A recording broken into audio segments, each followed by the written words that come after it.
ಹೇಳಿ. ಇವತ್ತು K C ರೆಡ್ಡಿಯವರ ಜನ್ಮದಿನವನ್ನು ಸರ್ಕಾರ ಆಚರಣೆ ಮಾಡ್ತಾ ಇದೆ. ಹಾಗಾಗಿ ಕೆ ಸಿ ರೆಡ್ಡಿಯವರ ಪ್ರತಿಮೆಗೆ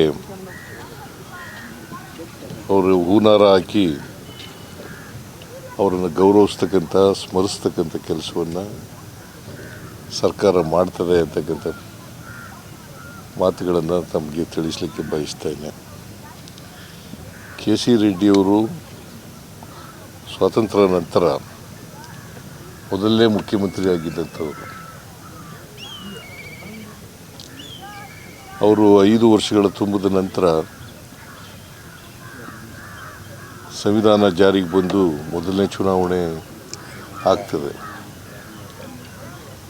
ಮೊದಲನೇ ಚುನಾವಣೆ ನಂತರ ಅವರು ಚೀಫ್ ಮಿನಿಸ್ಟರ್ ಆಗಿರಲಿಲ್ಲ. ಕೆಂಗಲ್ ಹನುಮಂತಯ್ಯನವರು ಚೀಫ್ ಮಿನಿಸ್ಟರ್ ಆಗಿದ್ದರು. ಕೆ ಸಿ ರೆಡ್ಡಿಯವರು ಒಬ್ಬ ಸಮರ್ಥ ಆಡಳಿತಗಾರರು. ಜೊತೆಗೆ ಮೈಸೂರು ರಾಜ್ಯದಲ್ಲಿ ಕಾಂಗ್ರೆಸ್ ಪಕ್ಷವನ್ನು ಕಟ್ಟಿದಂಥವ್ರು. ಅವರು ಕೋಲಾರ ಜಿಲ್ಲೆಯವರು. ಕಾಂಗ್ರೆಸ್ ಪಕ್ಷ ಇವತ್ತು ಇಷ್ಟೊಂದು ಕೇಂದ್ರದಲ್ಲಿ ಮತ್ತು ರಾಜ್ಯದಲ್ಲಿ ಅಧಿಕಾರ ನಡೆಸಬೇಕಾದ್ರೆ ಗುದ್ದಲಿ ಪೂಜೆ ಮಾಡಿದ್ದು ವಿಧಾನಸೌಧ ಅವರು ಕಾರಣ ಅಂತಕ್ಕಂಥ ಮಾತುಗಳನ್ನು ಹೇಳಲಿಕ್ಕೆ ಬಯಸ್ತೇನೆ.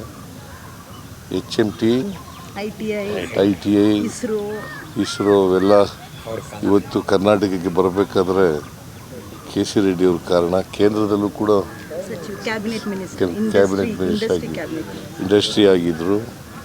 ಸೊ ಅವರನ್ನು ಇವತ್ತು ನೆನ್ಕೊಳ್ತಕ್ಕಂಥ ಅವರ ದಾರಿ ಆಡಳಿತದ ಹೆಜ್ಜೆಗಳಿದ್ದಾವಲ್ಲ ಅವು ನಮಗೆಲ್ಲ ದಾರಿ ದೀಪ ಅಂತಕ್ಕಂಥ ಮಾತುಗಳನ್ನು. ಒಬ್ಬ ಸಮರ್ಥ ಪ್ರಾಮಾಣಿಕ ರಾಜಕಾರಣಿಯಾಗಿದ್ದರು. ಸಾರ್ವಜನಿಕ ಜೀವನದಲ್ಲಿ ಅವರು ಪ್ರಾಮಾಣಿಕವಾಗಿ ಇದ್ದಂಥದ್ದು ಮತ್ತು ಸ್ವಾತಂತ್ರ್ಯ ಹೋರಾಟದಲ್ಲಿ